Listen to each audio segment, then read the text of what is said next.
speaks to prayer. Then the priestess said, "Speak to us of prayer." And he answered, saying, "You pray in your distress and in your need. Would that you might pray also in the fullness of your joy and in your days of abundance. For what is prayer but the expansion of yourself into the living ether? And if it is for your comfort to pour your darkness into space, is it also for your delight to pour forth the dawning of your heart?" Then he goes on and he says, "I cannot teach you how to pray in words. God listens not to your words, save when he himself utters them through your lips. And I cannot teach you the prayer of the seas and the forests and the mountains. But you who are born of the mountains and the forests and the seas can find their prayer in your heart.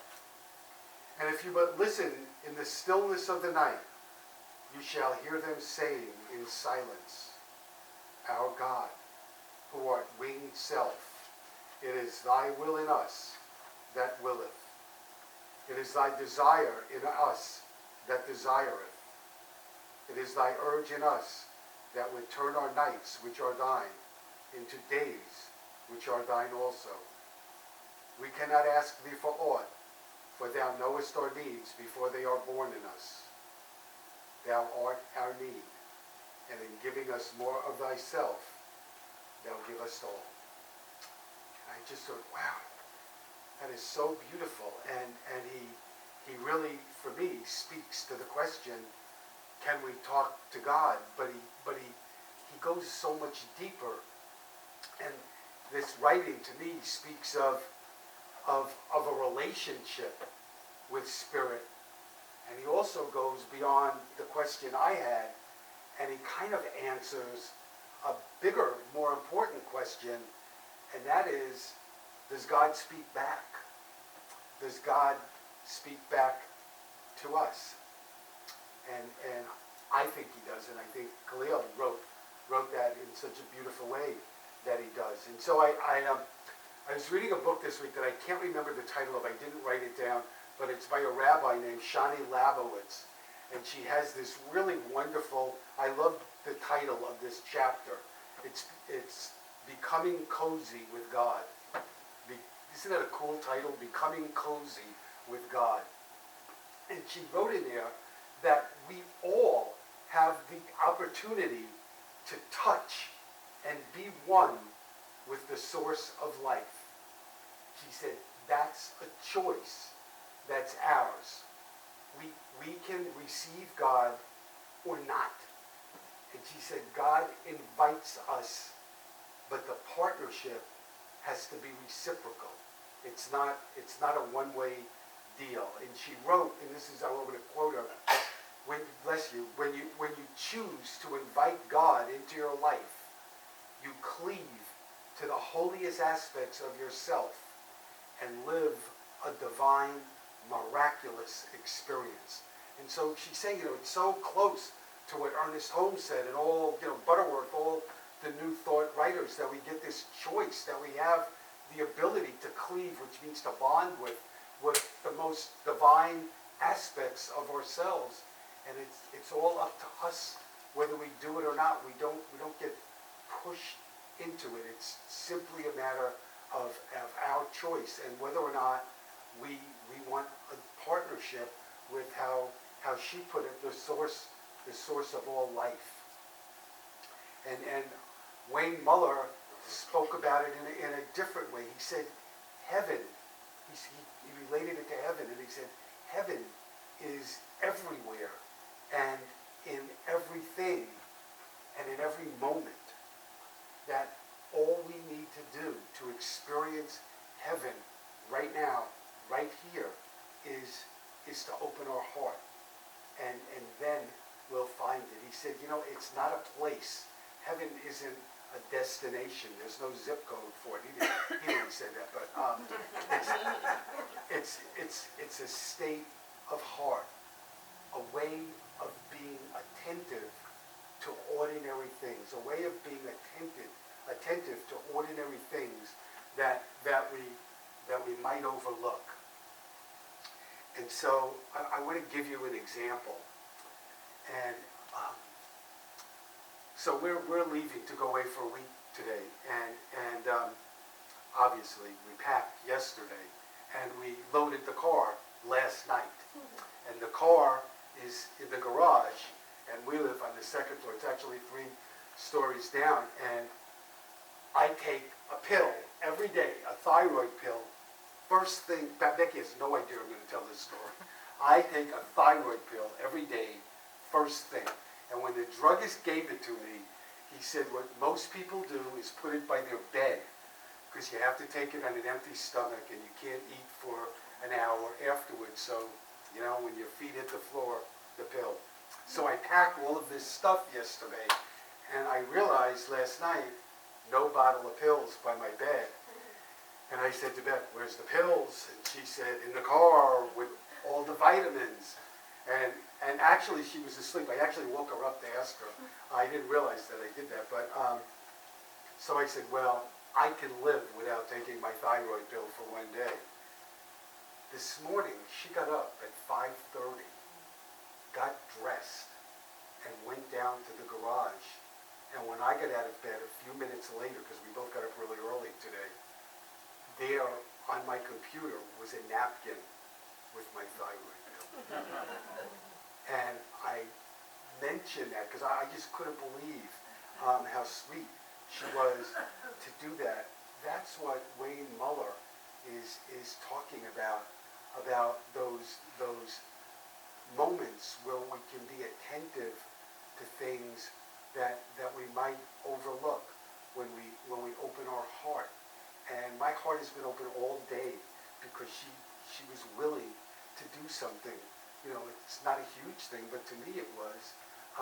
Abraham Maslow said the great lesson from the true mystics is that the sacred is in the ordinary, that it's to be found in one's daily life, in one's neighbors, in one's friends and family, in one's backyard. And so one of the ways we get to interact with God is right here, in community, with friends, with friendship, with being with one another. So I want to spend almost all of the rest of the time today talking about Ernest Holmes' ideas about our relationship with God and how we can have a relationship with God, because he was a big believer that we can. And one of the primary things he said, which, if you come here, you know this, he said, we don't have to search for God, that God is in you and in me, and that to find this divine presence, all we need to do is to look deeply into our own nature.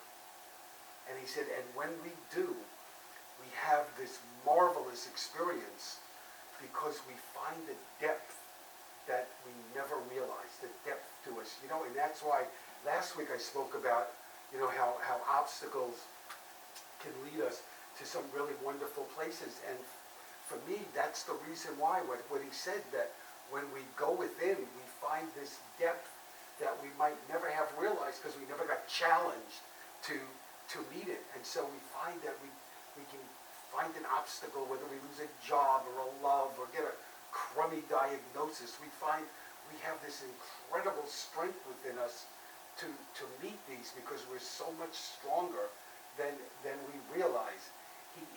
Holmes said that the basis of all healing is the complete conviction of one undivided spiritual system. And here's the system. He said, one undivided spiritual system. And here it is. He said, God in and through all things.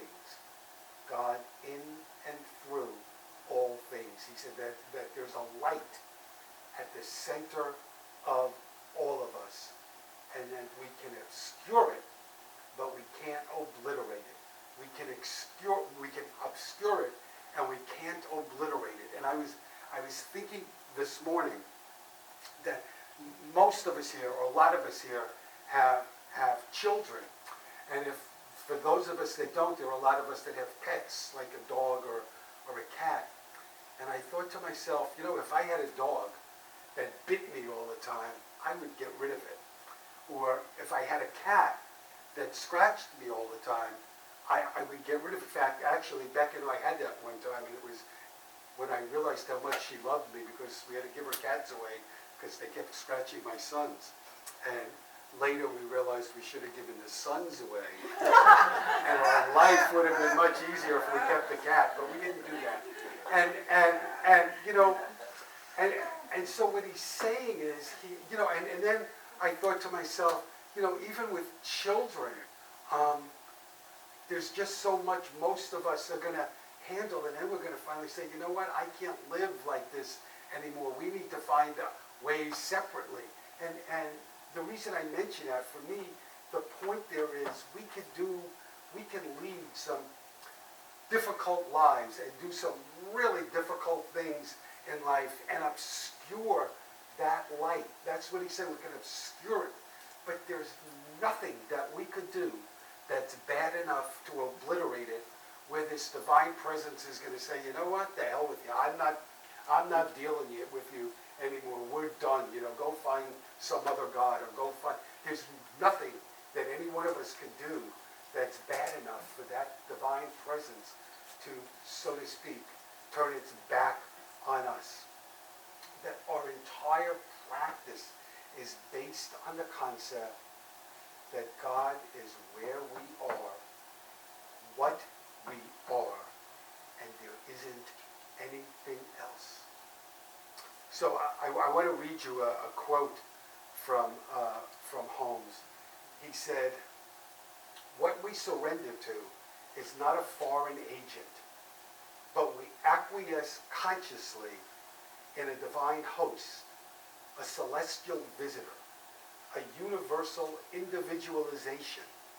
And if it is true that that exists in us, and it was put there not by our will, but by the will, who are we to deny it? Who are we to deny it?" So he's saying, you know, if there is this divine presence that was put within us, and it wasn't our will, it wasn't anything we did to put it there, but it was put there by the will. And in the book, he has the second "the" italicized. If it was put there by that will, you know, the big guy's will, that who are we to deny it?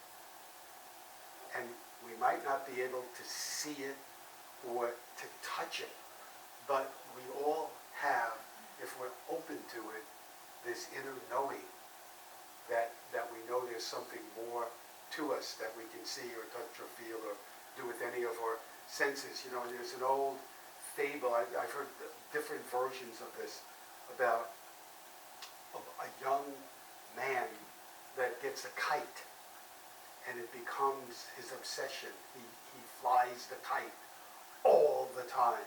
And when he gets older, he gives it to his son, who gives it to his son, who gives it, and it becomes the family obsession. And finally, 4 or 5 generations in, there's this young boy who's flying the kite, and it's so high up above the clouds.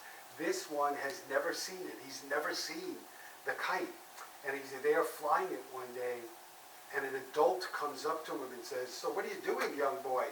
And he says, "I'm flying a kite." And the guy looks up and he said, "I don't see a kite." And the little boy says, "No." And the guy says to the adult, says, "How do you know there's a kite up there if you can't see it? How do you know it's there? How do you know you just don't have a string that's going all the way up to the clouds?" And this little boy looks at him and he says to him, "I can feel the tug, sir. Do you understand? I can feel the tug." That's the tug that some of us, or all of us, can feel if we're open to it, if we're willing to enter into a more conscious union with life. And when we do that, when we are willing to do it, we realize that the universe holds as much good in store for us as we can learn to take, because we can get only as much as we can take. And Holmes said, and this can be kind of confusing, he said, you get only what you give. You get only what you give. And so what does that mean? And I've cleaned this quote up a little because he only uses man in it, and I've changed it to persons. But he said every person's life is a prayer to the God they believe in. And the God they believe in answers everyone at the level of their belief. And so he's saying the life that we live is a prayer that we send out in essence to God. And God answers us at the level of our belief. And so let me give you a couple of examples.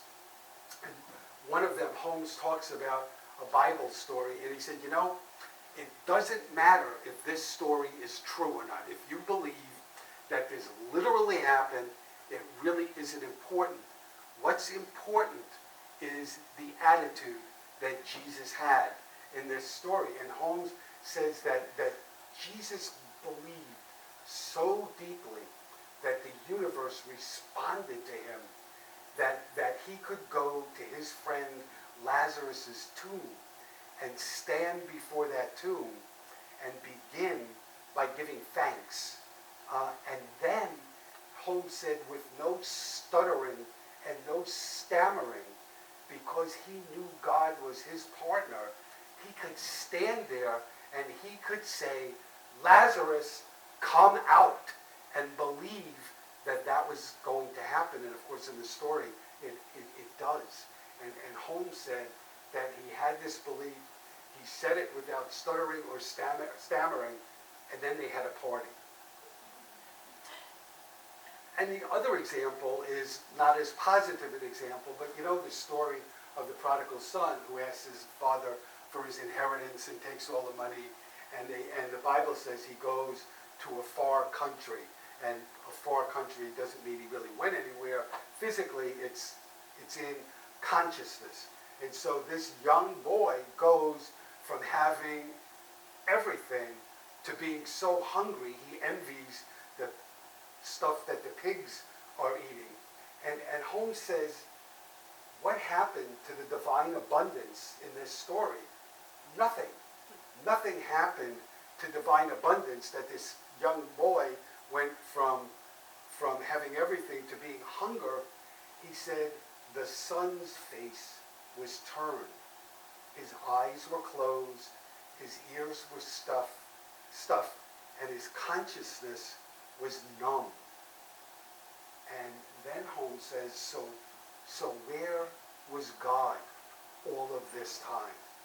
Where was God? And Holmes said, God didn't go anywhere. God didn't go anywhere. That the divine is always present and appears wherever it is recognized. It appears where it was recognized. And so in the story, it's the boy that moved, not God. God was where God always is. And we suffer not because of judgment, but because of ignorance. And that's what Emerson meant when he said there's only one sin, and that's ignorance, and there's no salvation except by enlightenment. So he said, the only sin that we could have is to be ignorant of what's going on in our relationship to the divine presence, and the only salvation from that is to become enlightened. And so we see in this story of the prodigal son that really the God that we teach about, the God that we believe in, isn't a God of moods. So God doesn't get up on the wrong side of the bed one day and say, damn, I was going to have a picnic and it's raining out again, or God doesn't have good days and bad days, or God doesn't like one person more than another person. That the God that we believe in is a universal presence. It's a divine, impartial giver. And so I think a question that someone can ask, if that's what we teach, so why sometimes do our prayers, why do our prayers seem to do more good sometimes and seem more effective at one time than another time? And the answer isn't because God listens better at one time or another, or that you and I are better at one time or another. What Holmes says is it's because there are times where we have a more complete acceptance of our own word than others. And so what he's really saying is there are times when we just have more faith than at other times. And if we believe that it's done unto you as you believe, when we're going through these times where maybe our faith is not as strong as it could be, we don't get the answers maybe that we want. And that's one reason why we have ministers and practitioners. When we can't see our own truth, someone else can see it for us. I'm not going to go through this whole story, but I know I've talked here about the time we lived in Auburn, and I was absolutely positive I was going to die. And I talked to Becky, and I said, I'm sick, and I'm dying, and I'm going to die, and we need to deal with it. And she got pretty angry, and she said, well, you need to do a prayer. And I said, I can't, because there's no way, as lousy as I feel, that I can turn to God and do a prayer and say, I know I am divinely healthy, et cetera, et cetera. And she said, okay, well, if you can't know it, I can know it. I can know it for you. And the method that we use, which I'm not going to go into all through today, is that what we pray isn't to change God's mind. It's to change our mind, to get ourselves back into that relationship with the divine presence. And so Holmes, somebody asked him, what's the best way to demonstrate? What's the best way that I can demonstrate something that I want? And he said, there's only one way, and it's two words, the Word. That was his response, the Word. He said the Word really felt and embodied in our thought is what causes us to demonstrate. When we speak our word in our head and put it out into the universe, the word that we feel that we can embody is what causes us to demonstrate, to have a demonstration. And he said there's a universal consciousness that directly responds to our thought, and I think we were talking at the book group this week about this. You don't have to have the perfect prayer. You don't have to have the perfect words. You just need to be coming. You know what I talked about at the beginning, coming from that heart space. And I was sharing with the group, I think it was this week, that the first Sunday I was ever a practitioner of a graduating class, the minister picked me to go first on the podium, and then after to be the practitioner of the day and meet with people. And so now if you could imagine, now I prayed with a lot of people going through it, but this is my first Sunday as an official licensed, dyed-in-the-wool practitioner, and this woman walks in, and I was telling the class, I can still see her in some ways, and she was young and pretty, and she comes in, and she sits down, and she just totally falls apart. And she says, I'm 33, my husband is 33, we have 3 children, and he just got a diagnosis this week on Wednesday that he has terminal cancer and a couple of months to live. And I remember sitting there thinking, oh God, how could you do this to me? It's my first Sunday. I mean, I couldn't say to her, let me go get you somebody that knows what they're doing. And so we prayed. And I realized when we got done, she stood up and she just held on to me and kissed me and thanked me. And it was a real learning experience for me that, going through when you want to become a practitioner, there are certain steps and they want you to do prayers in a certain way. And I remember thinking, there's a big part of that that's such a waste of time. Because it doesn't matter if you do 5 steps or 4 steps, or if you do step 1 and 3 and then do 2. What matters is what's in your heart. And that's what Holmes was saying, and the purpose of this, the words, when we really feel it and we really mean it. God's not going to say, whoa, that wasn't a perfect treatment. Start over. That's not going to happen. That's not going to happen. Joel Goldsmith said that once we understand the nature of God, he said you stop praying the traditional prayer of begging and beseeching God. He said, in fact, it'll make you laugh at yourself to think that God has to do your will, or that you're going to be able to convince God to do something that God is already doing anyway. He said what it gets you to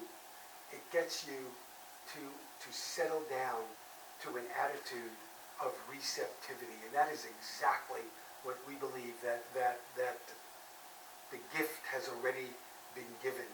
Goldsmith somewhere else said, God's work is done. God's now resting. God's not doing anything. God's work is all done. The gift's been given. And what we need to do is put our minds in the place of saying yes and accepting it and metaphorically opening that gift. And I talked about Shani Labowitz before, and she addresses this in this book. She said, when you pray and you affect the healing, you're not changing what has been. You're acting what is meant to be. And that is so science of minding. Because, Holmes says that we really have all of the health, all of the love, all of the compassion, all of the abundance or prosperity that we'll ever need. We just don't recognize it sometimes. And that's what she's saying. You're activating what's meant to be. The healing itself is already a part of an existing divine plan that we're not convincing God to give us. We're just convincing ourselves that it's there. So I want to close with something. I like to do this once a year, and I don't think I've done it this year. And I'm not sure if it's a poem or a prayer, but it really speaks to our relationship with God. And it was written by James Dillard Freeman, who is known as the Poet Laureate of Unity. And I didn't know this until a couple of years ago, but what he said, he's passed away a few years ago. He was in a really bad place because his first wife, was very ill, and I really don't know if she lived through this or what. And he was at Unity Village, and he stopped off in the chapel of Unity Village. He went from the hospital to the chapel to pray. And he said the only time in his life this has ever happened to him, but he heard a voice that dictated what I'm going to read to you. And he said, I didn't write it. He said, I had a pad and a pen, and I took it down, and I took notes. And this is what he came up with. And Becky and I always start every foundation class with this. And it's titled, Do You Need Me? I am there. I always grabs me. You cannot see me, yet I am the light you see by. You cannot hear me, yet I speak through your voice. You cannot feel me, yet I am the power at work in your hands. I am at work, though you do not understand my ways. I am at work, though you do not understand my works. I am not strange visions. I am not mysterious. Only in absolute stillness, beyond self, can you know me as I am. But as a feeling and a faith, yet I am here. Yet I hear. Yet I answer. When you need me, I am there. Even if you deny me, I am there. Even when you feel most alone, I am there. Even in your fears, I am there. Even in your pain, I am there. I am there when you pray and when you do not pray. I am in you, and you are in me. Only in your mind can you feel separate from me, for only in your mind are the mists of yours and mine, and only with your mind can you know me and experience me. Empty your heart of empty fears. When you get yourself out of the way, I am there. You can of yourself do nothing, but I can do it all. And I am in all. Though you may not see the good, good is there, for I am there. I am there because I have to be, because I am.